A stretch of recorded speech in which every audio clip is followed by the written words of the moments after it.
Hello and welcome to another episode of No Such Thing as a Fish, a weekly podcast. This week coming to you from the Edinburgh Fringe Festival. My name is Dan Schreiber. I'm joined once again by the three other elves. Please welcome to the stage. It's Andy Murray, James Harkin, and Anna Chazinski.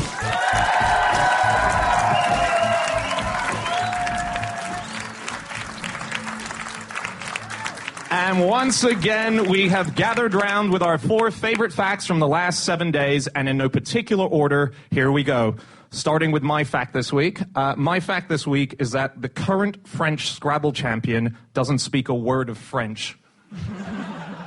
This was in the news not too long ago, so I feel like some people know it, but I just found that absolutely amazing. But did he just randomly play letters which all turned out to be accepted French Scrabble dictionary words? He memorized the French Scrabble dictionary, and then he just used that. And even in the finals, he told the French guy, that's not a word.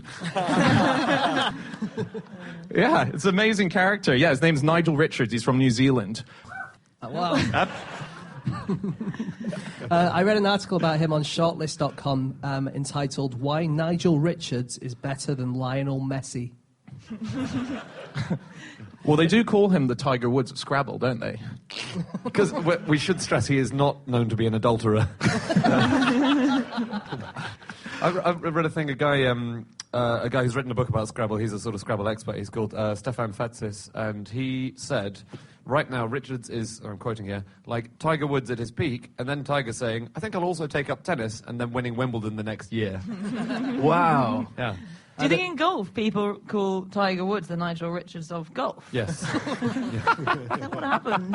I saw an interview with him on YouTube, and they asked what the secret is. And he said, I'm not sure there is a secret. It's just a matter of learning all the words. It's not a secret anymore. And apparently he's read the 1,953-page Chambers Dictionary 5 times and memorized every single word in the dictionary. Wow. Mad. Apparently, you're at more of an advantage, Scrabble players say, when you don't speak the language that you're playing in. I bet it's the French who said that, isn't it?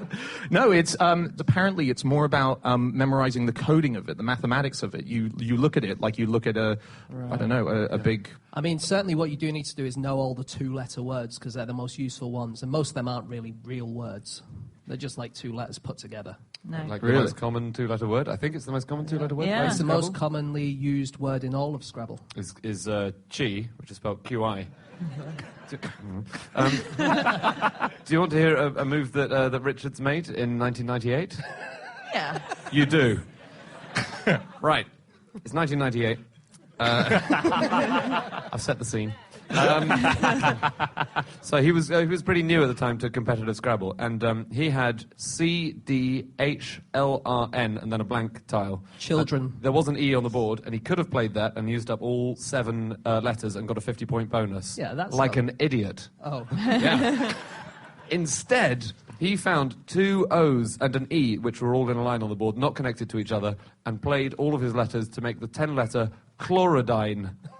Oh, my God. Yeah. That is like a dream, because you always want to connect all of those Yes. vertical columns, but it never works. Yeah. Wow. And he only learnt the game at the age of 28, and his mother introduced it to him, and she said, this is her words, I said, I know a game you're not going to be very good at. Because you can't spell very well, and you weren't very good at English at school. Unfortunately, he is a mathematical genius, so he can see he just sees it, yeah. But another Scrabble move that's been made was in the first ever World Scrabble Championships in the early 90s. There was a winner, but the person who was runner-up, the reason he lost was because one of the last words he played, and sometimes, you've only got a few letters left, you take a punt on a word that you hope exists, because there are lots of weird words, and the last word he played was the word smail, as in snail, with an M, in the hope that could get him some points. And it couldn't, but... Now, that smail is an anagram of another word which gets points. Males? Males? Yeah.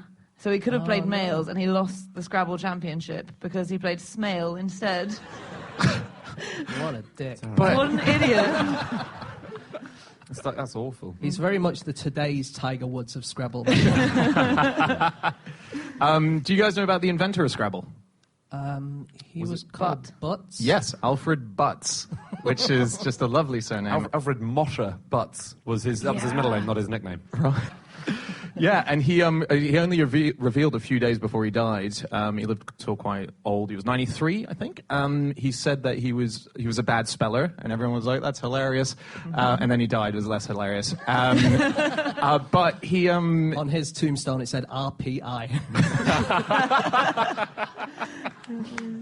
But yeah, he invented Scrabble. He called it originally. Had another name for it, and then someone bought it off him and turned it into Scrabble. Said, "Why don't we use this word?"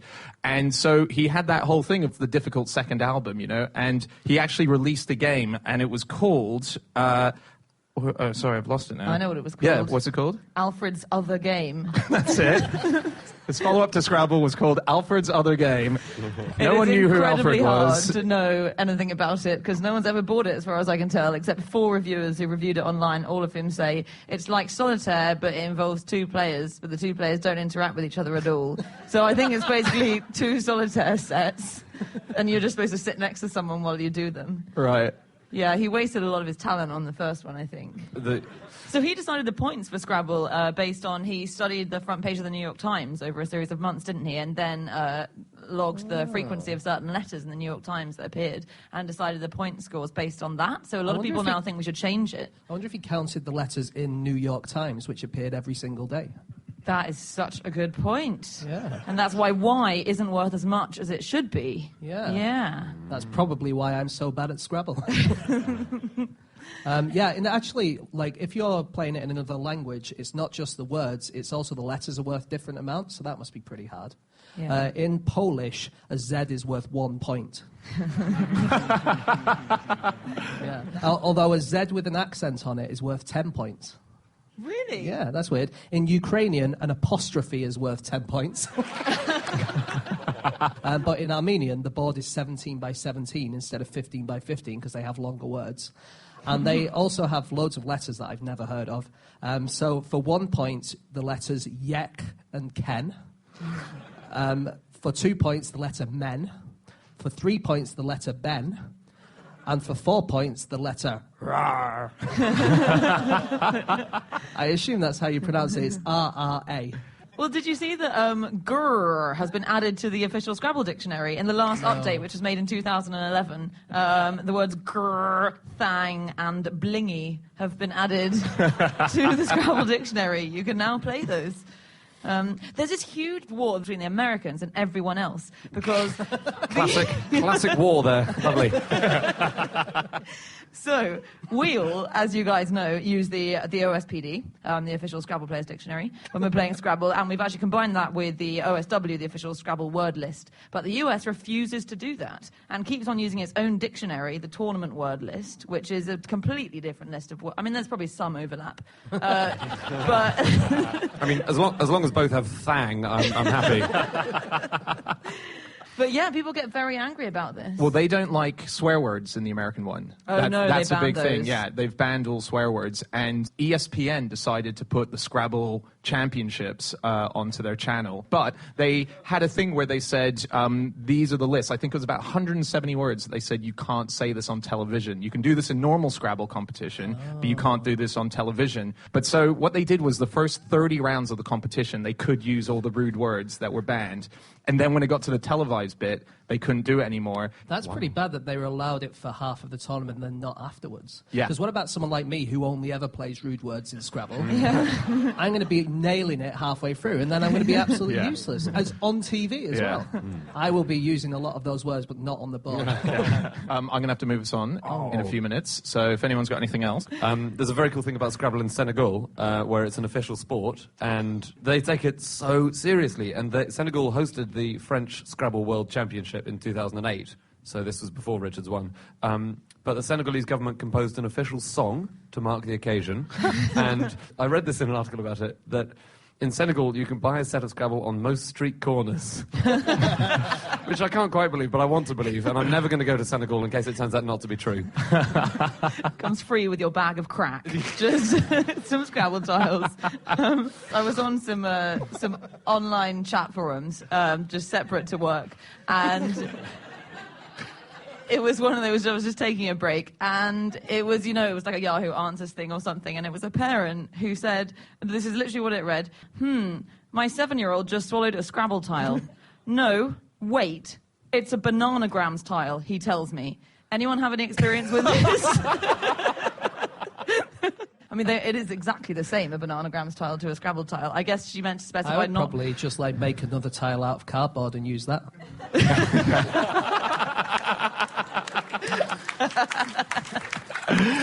Okay, it's time for fact number 2, and that is James Harkin. Okay, my fact this week is that the world's only venomous frogs headbutt their enemies to death.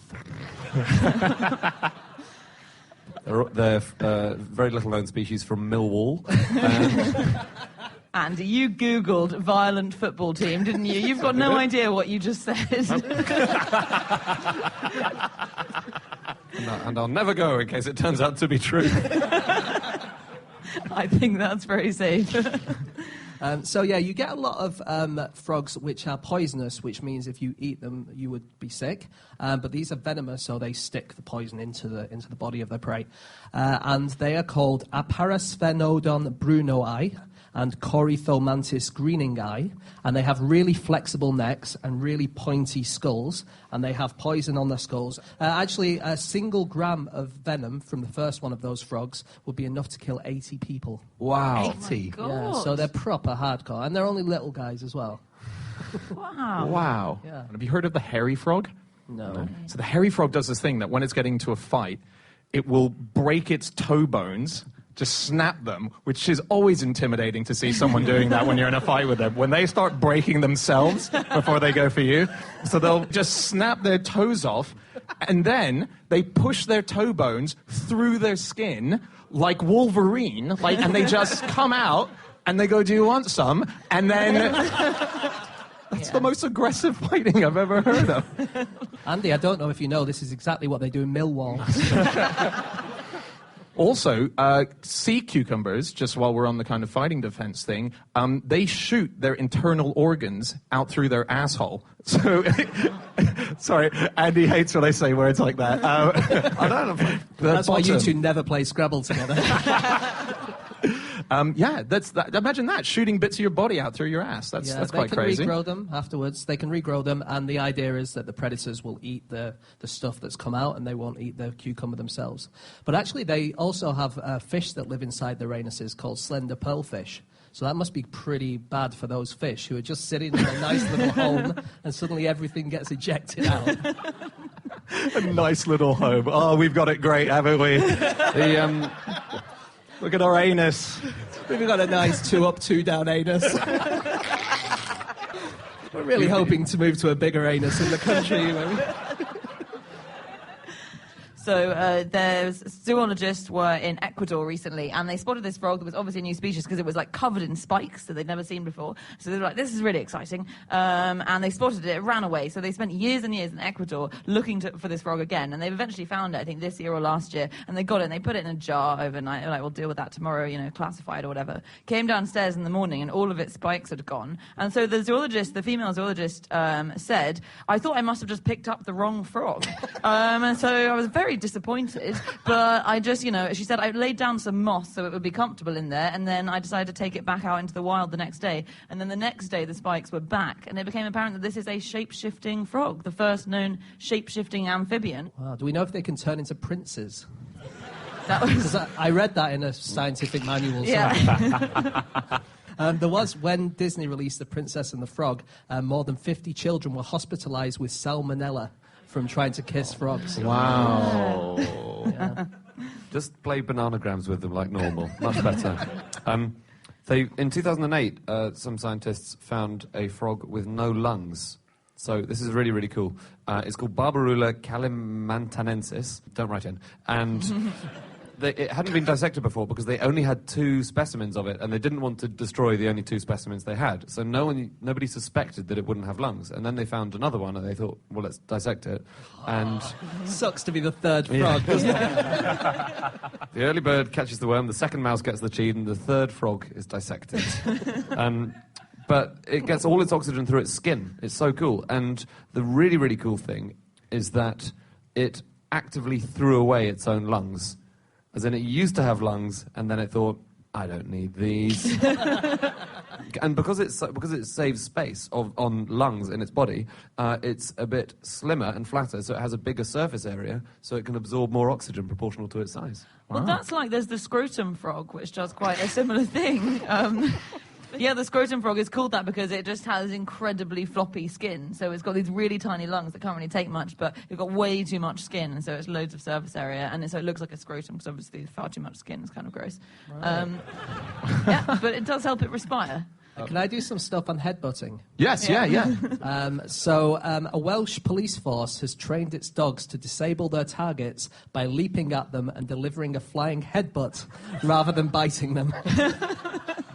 And this is because people were being bitten by police dogs and kind of getting compensation or whatever, and they thought, well, a better way of doing it is just having them attacking the people with their heads. I read that if cats headbutt you, this is what the scientist report I saw said, that when cats headbutt you, it's the equivalent of them giving you a high five. What? And that's science, you say? Yeah. That's from in what way? They just come over and they're just going, hey, man, you're all right. That's a loose definition of the equivalent of a high five.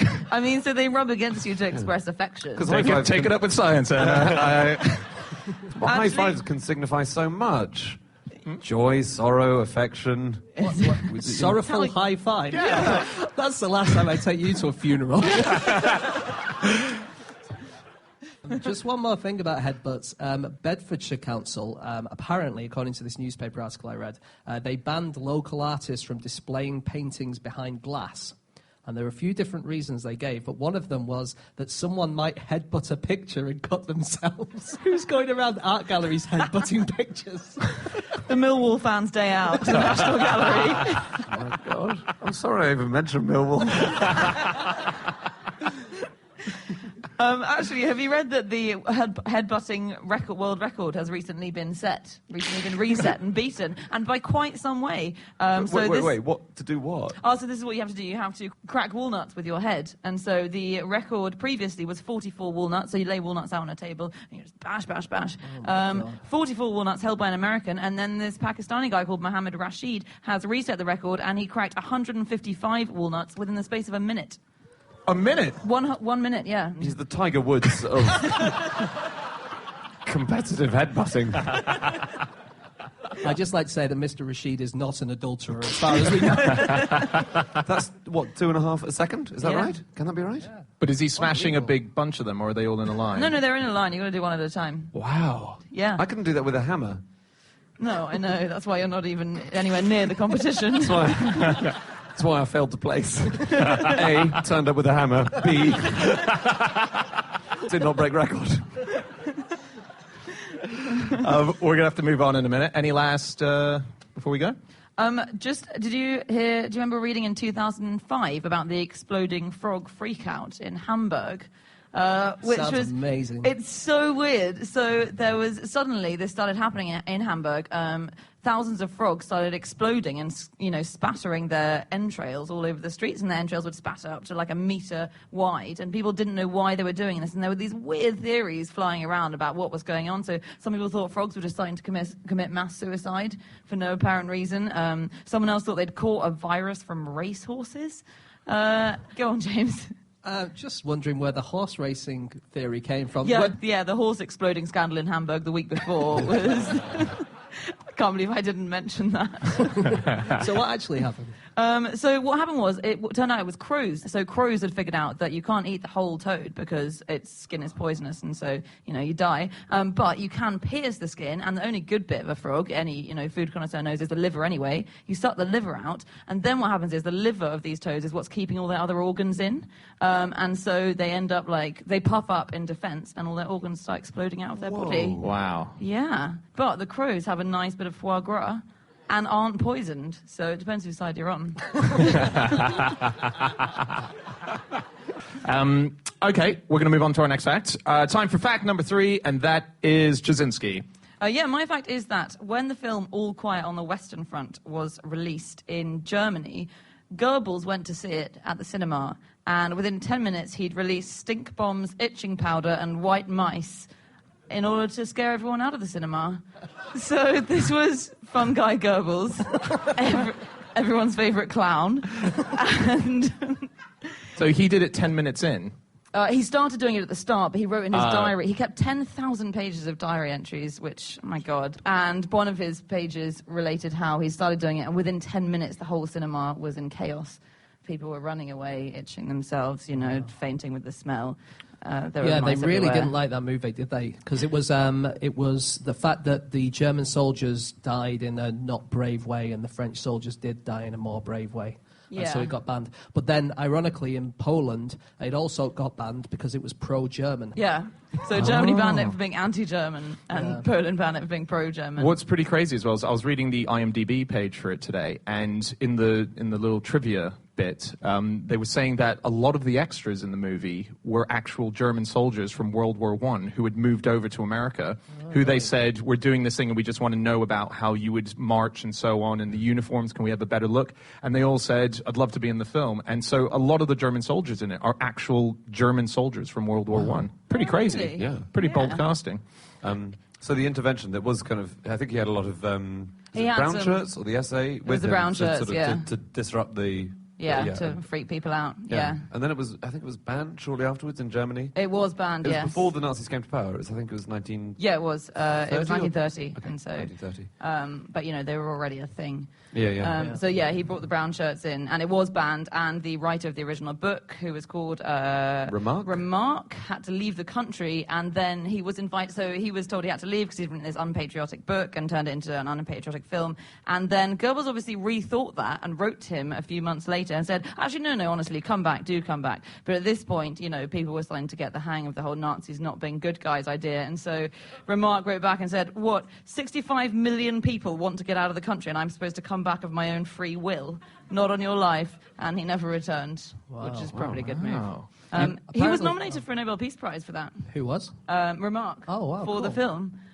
So it's quite cool. You can go on the Nobel Peace Prize website and look at all the nominations that were more than 50 years ago when they've been released. And that same year, 1931, he was nominated for writing All Quiet on the Western Front. Also, the government of Finland was nominated. Was it? I don't know why. Yeah. Just really peace-loving guys back then. Yeah. Not like now, when we're all living under the Finnish jackboot. I have a few things about censorship and stuff. If you're up for that. There was a British council who banned The Life of Brian, even though they had no cinemas in their boundaries. And in 1999, the censors in Bournemouth asked to see a sexually explicit French film with a view to banning it, even though no cinema had expressed any interest in showing it.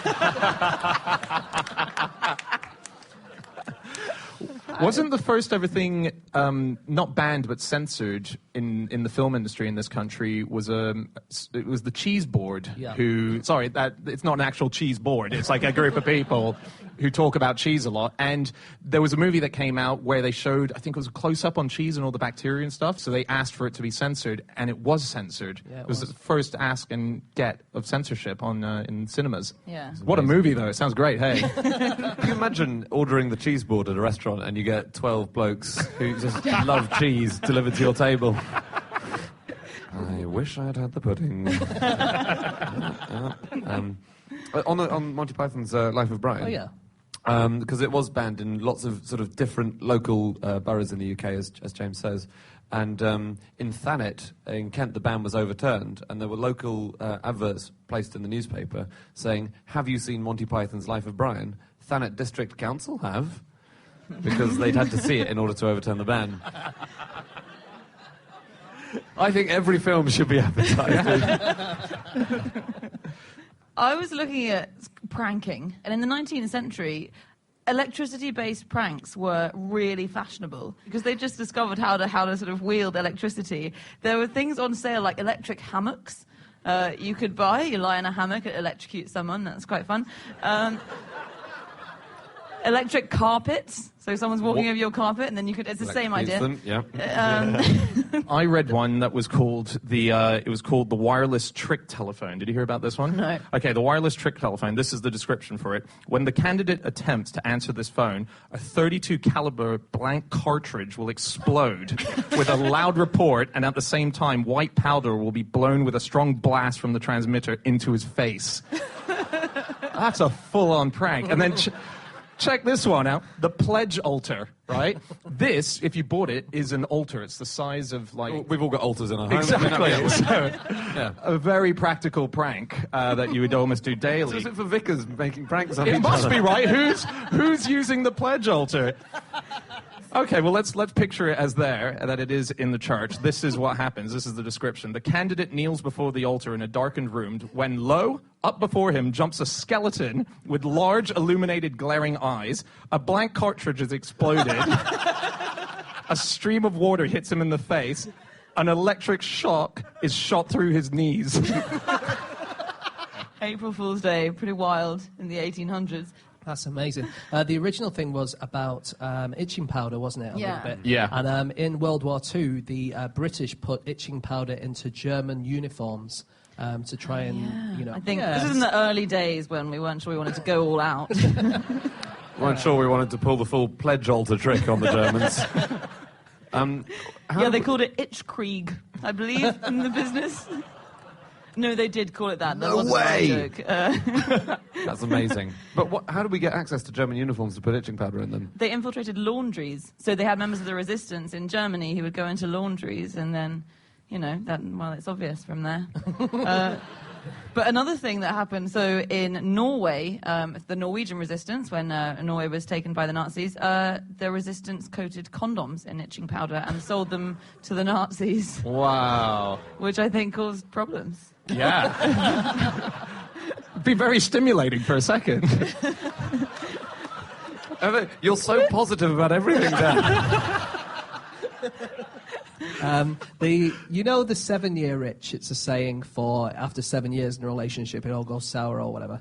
It seems to be a thing that a lot of scientists do studies on to see when the actual time is. It's not 7 years, it's another time. And obviously the newspapers pick up on it. There was an article in the Daily Telegraph a couple of years ago that said it's actually a 4-year itch, not a 7-year itch. And the Daily Mail seems to go for this almost weekly. They have had various articles over the last few years that say, actually, rather than a 7-year itch, humans have either a 12-year itch, a 5-year itch, an 11-year itch, a 25-year itch, a 3-year itch, an 11-month itch, or the most recent one I found was a 2-year, 6-month, and 25-day itch. I think someone has been supplying the Mail HQ with these condoms that Dan is describing. It's been a very exciting few years for itch science, I think. I've seen a number of headlines. We've cracked a lot of mysteries in the last few years. 2011, they've worked out that itching is contagious. So that's a big moment. And in 2014, they've worked out that scratching makes you want to scratch more. So when you say contagious, do you mean from one person to another? Yeah, so if you start itching, I'll be like, oh, that looks good. And then I'll just do it. We've already established your itching fetish. The only reason Dan knows so much about itch science in the last few years is he subscribes to Itch Monthly. It's good.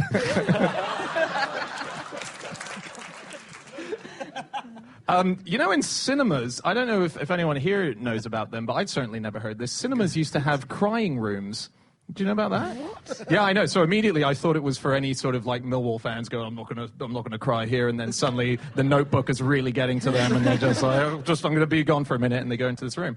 It turns out it's for babies. It's mothers with babies. They would go in there if it was crying, so they could continue to watch the movie, and it would be just a soundproof room. And they would have speakers coming in, but they could watch it from in there and not have to miss the movie themselves. Or fathers. That was really sexist of me. Fathers and babies. Yeah, that sounds like such idea. a fantastic thing. I quite like the idea of just being individual booths for everyone, so I don't have to be near anyone else in the cinema. I think that's called just your bedroom. Yeah. Or the seedier parts of Soho. There are places that you can do that in. We're going to have to move on, seen guys. in there crying. Okay, it's time for our final fact of the show, and that is Andrew Hunter Murray. My fact this week is that defunct sports from the early 20th century include archery golf, boxing on horseback, and competitive flagpole sitting. This is from a book I read recently, and it's such a good book. I loved it so much. It's called Fox Tossing, Octopus Wrestling, and Other Forgotten Sports by Edward Brooke Hitching, and it is electric. It's just sort of this list of incredible sports that we've forgotten about. So, And archery golf, just to confirm, is archery -golf, not archery, golf, right? Because we still have those. Ah, yes. This is where you have golfers and archers on the same course at the same time. Because I read an article where there was one person, the archer was playing against the golfer. Was that the standard way? Yeah. You'd have an archer versus a golfer? If archers take a 10-point handicap against golfers, because obviously they've got a bow and arrow. So the archers fire their shots, and everyone tees off from the same spot, except the archers are firing towards the what is it called, the hole. And don't want to get all technical. And so for archers, the hole is something like a tennis ball balanced on a tin can. You have to hit it, and you have 3 different kinds of arrow that you use. You have a light one for the first drive, and then a really heavy one for the putting. And people played it until the 1970s. It was a sport. Sounds great. How about horse boxing? Talk us through that. Is that Boxing against a horse? Yeah. Or? No, it's 2 guys sitting on horseback and boxing each other, and you lose if the other guy knocks you off your horse and you're unable to get back on within 10 seconds. Well, it's similar to chess boxing, right? People like to inject boxing, I think, into other sports to make other sports more exciting. Like chess boxing, where you play a round of chess and then you do a round of boxing. And I think the winner is the person either who manages to checkmate the other person or to knock them unconscious. It doesn't sound fair, that, does it? Because I'm okay at chess, but probably would get knocked out immediately in boxing. So you have to get checkmate pretty fast. Well, you've got to be multi-talented. Yeah. And also, you probably get increasingly worse at chess the more you are concussed. Yeah, but then the other person doesn't get worse at boxing the more I put him closer to checkmate. If anything, it'll only make him angrier. Just on the horse boxing thing, you had to wear boxing gloves, obviously, because they played by Queensberry rules, but that made it very hard to grip the reins. So most of the round involved lining your horse up next to the other guy's horse. Really hard to do with boxing gloves on. Yeah. Wow. So a few other of these sports that was in that book. I did have a look through the book, and it's amazing. Ice tennis, which seems really cool. Is literally what it says. It is. Phone booth stuffing. Yeah. And the record is 25, if anyone wants to go against it. And flagpole sitting. That's my favorite one. Oh, yeah. Yeah, because they produced huge celebrities off the back of it. No, honestly, so there was one guy in particular called Alvin Shipwreck Kelly. So no one's quite sure why he's called Shipwreck, other than he claimed to be involved in 5 shipwrecks. And I think that's probably why. Well, no, but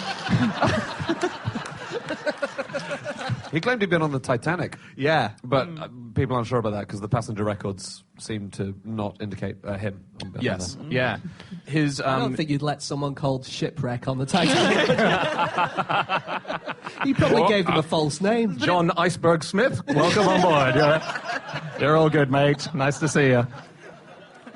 But pole sitting genuinely was, I think, a proper fad in the 1920s and 30s in America. People were really into it and constantly breaking records for it. And so I was looking into the British newspaper archive during that time, and we really disapproved of it. Like, every single article that references pole sitting in America talks about this degrading exhibition has now reached the dangerous stage. So basically, I mean, the competition is you just sit at the top of a pole for as long as you possibly can until it gets uncomfortable, and then you come back down. I thought poles would be quite spiky at the top. They often had a platform. Did I'm not really sure it was Tiny. that I mean, difficult. really, really tiny. You know. Okay. Yeah, but, you know. Grow some balls, guys. 71 hours was the record in the Dundee Courier that was reported. Well, Shipwreck Kelly supposedly sat on it for 49 days and 1 hour. Yeah, that's good. Yeah. Yeah, that's pretty amazing. It's very much the Tiger Woods of pole sitting. He did a 28-city tour of sitting on poles.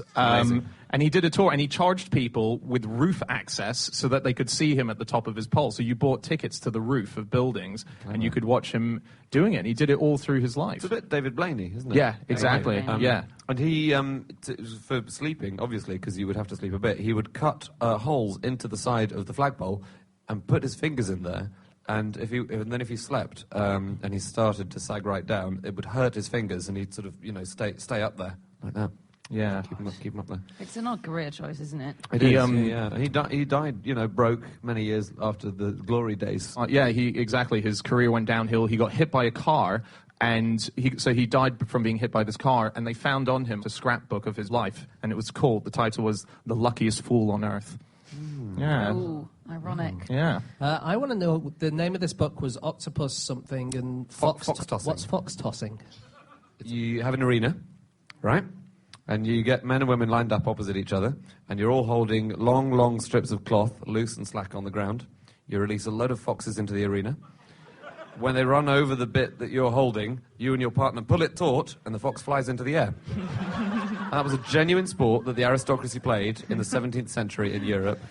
And the fun was in seeing the foxes die. The fun was in seeing the foxes fly through the air. I think that's biased reporting. Well, we're not all as wholesome as you, Anna. I read an article about that, and the end of the article said it was not unknown for the terrified animals to turn on the tossers. There was a sport in ancient Egypt called fisherman's jousting. It was really popular. And you would basically get people in boats, and they would joust against each other, try and knock each other off the boat. And it took place on the Nile. But, of course, the worst thing about the Nile is it's full of crocodiles. Nice. And because the crocodiles were sacred, it was illegal to fight back if a crocodile came anywhere near. Yeah, you'll be in big trouble, mister, if you fight back against the crocodile that's eating you. What legal sanction exactly can be worse? It's true. It's a very much a no-win situation. Do you know the national sport of Afghanistan? No. Is goat dragging. Buzkashi, which is played in countries across Central Asia, but it's like polo, but with, instead of a bull, a headless goat. So the goat's died already, and you've removed the head. Yeah, I'm sure it's died already once you've removed the head. I know, I said that in the right order, I think. It died, then you remove the head. And then you have to drag it towards a goal and then throw it through a goal. I don't know why you'd use a goat instead of a bull. Maybe they're shortened bulls. But that's the national sport of Afghanistan. They love it. Well, we would have used a pig's bladder for soccer back in the old days. Not an entire pig, though. No. It's much more unwieldy. In Millwall, apparently, they do, though, Andy. I don't know if you know about that.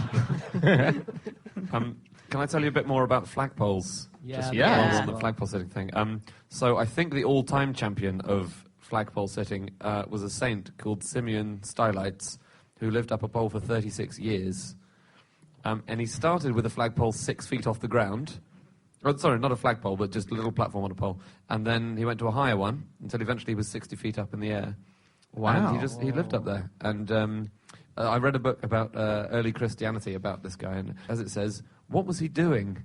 There are lots of theories as to why he did it. Either he found the crowds who approached him asking for wisdom and advice too exhausting, or he... I read one theory that he wanted to be physically closer to Christ, because Christ is in the sky, or he wanted just a more Spartan existence than you could get in a monastery.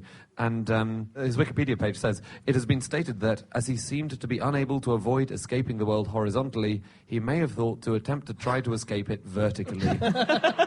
Nobody says what he did with his poo, though. Because you'd have to drop it off, wouldn't you? He just hurled it at those irritating people constantly asking him for advice down at the bottom. Because he still has followers, doesn't he? I think his most well-known follower is a guy called Maxim Kavtaradze, and he's a 59-year-old monk, and he's been living on a stone pillar in Georgia, and he comes down once a week, but he spends basically his entire life up on top of this pillar. He climbs this 131-foot ladder. He has to have staff who pull, by a pulley system, his food and supplies up to him, so, these people need to be well-staffed. He drops down twice a week to give some advice to his following masses, and then he pops back up onto the pillar and hangs out there. What a good man. We're going to have to wrap up in a sec, so have we got anything to throw in before we go? The current sitting up a pole competition record is held by a pole. That's all.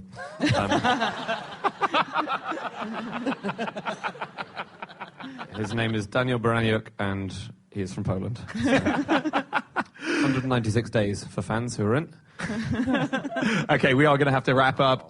That is it. That is all of our facts. Thank you so much for listening. If you'd like to get in contact with any of us about the things we've said over the course of this podcast, we can all be found on Twitter. I'm on @Schreiberland. Andy? @AndrewHunterM. James?